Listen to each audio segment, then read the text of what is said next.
স্বাগত খেলা ভিউসে আপনাদের সঙ্গে আছে আমি আব্দুর রহমান। আজ জানাবো দেশ বিদেশের আলোচিত খেলার আপডেট। ব্যাটিং ভরাডুবিতে জয় হাতছাড়া, হোয়াইট ওয়াশের সুযোগ হারালো বাংলাদেশে। 2027 সালের টেস্ট চ্যাম্পিয়নশিপ ফাইনালের আয়োজক হতে চায় ভারত, আইসিসি সবুজ সংকেত। আইপিএল বিপর্যয়, বিদেশি ক্রিকেটাররা তড়িঘড়ি ভারত ছাড়ছেন। ভারত পাকিস্তান উত্তেজনায় ধারাবাহিক ধস, আইপিএলের পর এবার বেঙ্গল প্রো টি20ও স্থগিত। রাজনৈতিক উত্তেজনার মধ্যেও মাঠে জয়ী পাকিস্তান, বিচ হ্যান্ডবলে ভারতকে উড়িয়ে দিল। ব্রাজিলের কোচ হওয়ার গুঞ্জনে স্কালোনির প্রতিক্রিয়া, আনচেলত্তির ভবিষ্যৎ নিয়ে জল্পনা। 2026 বিশ্বকাপে রাশিয়ার অংশগ্রহণ নিয়ে ট্রাম্পের মন্তব্য, ফিফার অবস্থান অপরিবর্তিত। এবং ইউরোপ মাতিয়ে স্কাই স্পোর্টসের বর্ষসেরা একাদশে জায়গা করে নিলেন বাংলাদেশের হামজা চৌধুরী। এসব আপডেটের বিস্তারিত জানতে খেলা ভিউসের সঙ্গেই থাকুন। ব্যাটিং ভরাডুবিতে জয় হাতছাড়া, হোয়াইট ওয়াশে সুযোগ হারালো বাংলাদেশ এ। নিউজিল্যান্ড এ দলের বিপক্ষে 3 ম্যাচের সিরিজে প্রথম 2 ম্যাচে হারের পর তৃতীয় ম্যাচে বাংলাদেশ এ দল হেরেছে। বাংলাদেশের দেওয়া 228 রানের লক্ষ্যে 4 উইকেট হাতে রেখে টপকে যায় কিউই যুবা দল। এই জয়ে হোয়াইট ওয়াশ এড়াতে পেরেছে বাংলাদেশ, তবে ব্যাটিং ব্যর্থতা ছিল হতাশার। টস জিরে প্রথমে ব্যাটিংয়ে নেমে শুরুতে ধাক্কা খায় বাংলাদেশ এ দল। ইনিংসের চতুর্থ ওভারের মধ্যে 2 ওপেনার ফিরে যান। নাইম শেখ মাত্র 4 রান এবং এনামুল হক বিজয় 2 রান করে আউট হন। মিডল অর্ডারও ব্যর্থতার ধারা অব্যাহত রাখে। সাইফ হাসান 31, আফিফ হোসেন 1, নুরুল হাসান সোহান 12 এবং মোসাদ্দেক হোসেন সৈকত 4 রান করে ফিরে যান। এক পর্যায়ে 5 উইকেটে 90 রানে বিপর্যয়ে পড়ে টাইগাররা। ইয়াসির আলী রাব্বি এক প্রান্তে ধৈর্য ধরে খেলে ইনিংস মেরামতের চেষ্টা করেন। 65 বলে 63 রানের দায়িত্বশীল ইনিংস খেলে তিনি দলকে ভরসা দেন। শেষ দিকে নাসুম আহমেদের দুর্দান্ত ব্যাটিংয়ে 200 রানের কোটা পার করে বাংলাদেশ। 47.3 ওভারে সব উইকেট হারিয়ে তাদের ইনিংস থামে 227 রানে। লক্ষ্য তারাই নিউজিল্যান্ড এ দল আত্মবিশ্বাসী শুরু পায়। ওপেনার মারিও এবং ফিলিপস মিলে গড়েন 77 রানের জুটি। এই জুটি ভাঙেন বাংলাদেশের বাঁহাতি স্পিনার নাসুম আহমেদ।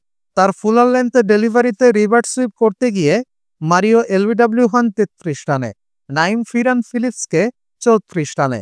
মোসাদ্দেকের বলে নিউজিল্যান্ড অধিনায়ক নিক কেলি বোল্ড হন 19 রানে। নাসুম দ্বিতীয়বার আঘাত আনেন জো কার্টারকে ফিরিয়ে।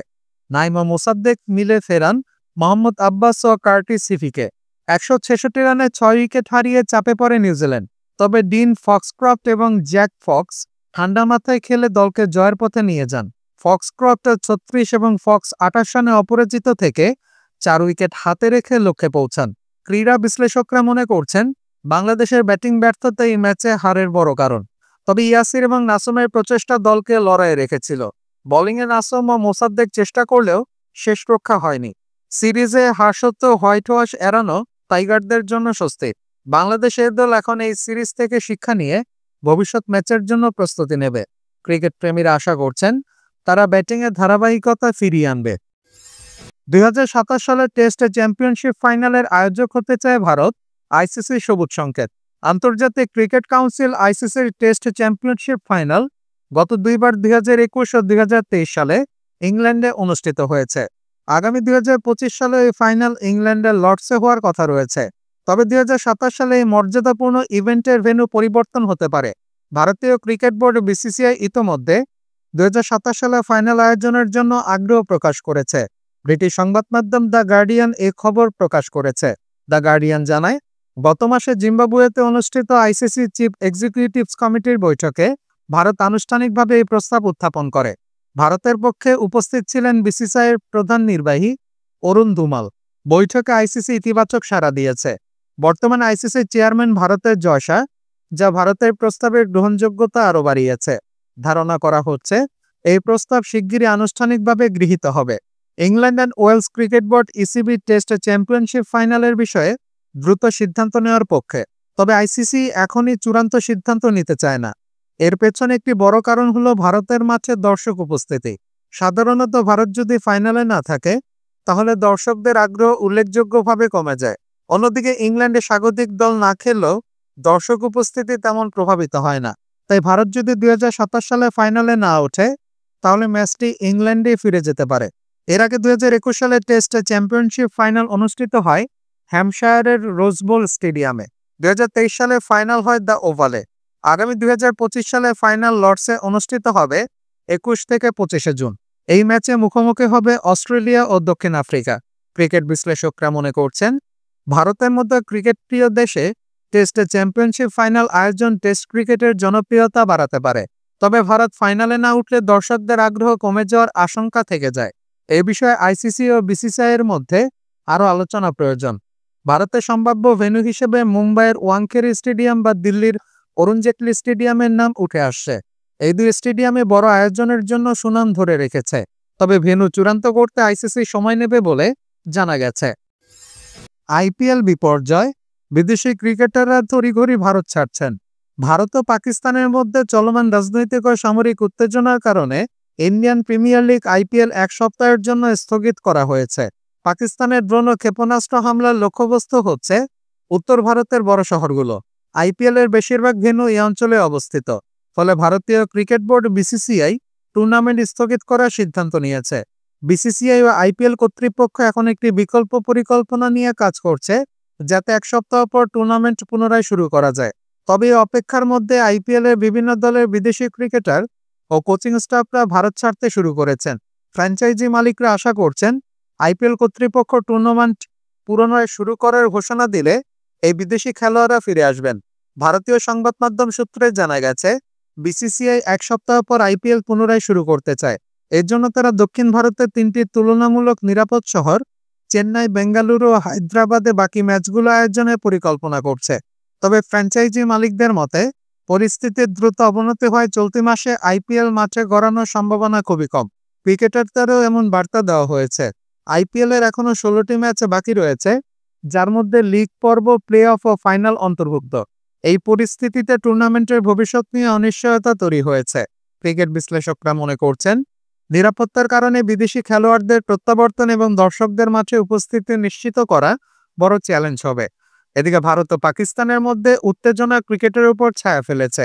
ক্রিকেট প্রেমীরা আশা করছেন, পরিস্থিতি শিগগিরই স্বাভাবিক হবে এবং আইপিএল তার পূর্ণ জৌলুসে ফিরে আসবে।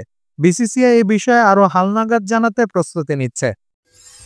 রাজনৈতিক উত্তেজনার মধ্যেও মাঠে জয়ী পাকিস্তান বিচ হ্যান্ডবলে ভারতকে উড়িয়ে দিল। মাস্কটের Sultan Qaboos sports complex beach handball ম্যাচের দৃশ্য।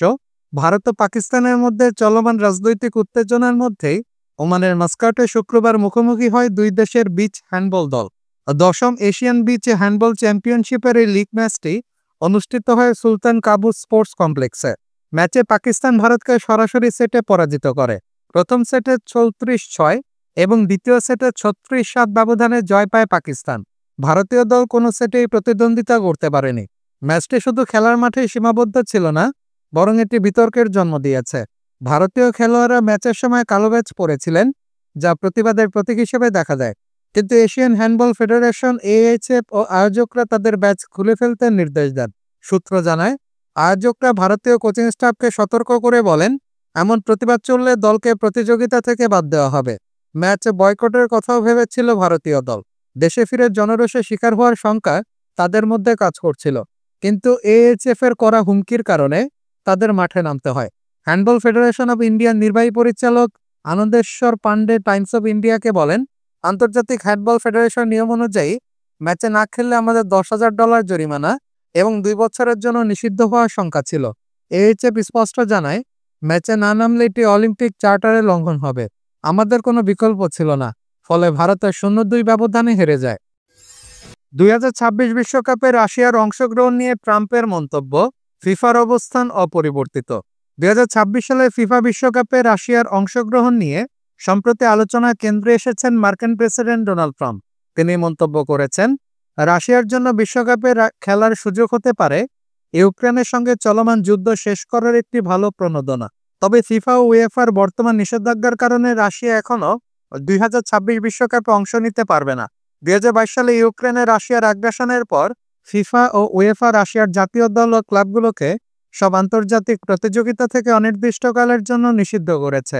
ট্রাম্পের মন্তব্যের পর ফিফার সভাপতি জিয়াস্তি ইনফান্তো স্পষ্ট করেছেন, রাশিয়ার উপর নিষেধাজ্ঞা এখনও বহাল রয়েছে এবং তারা বিশ্বকাপে খেলতে পারবে না।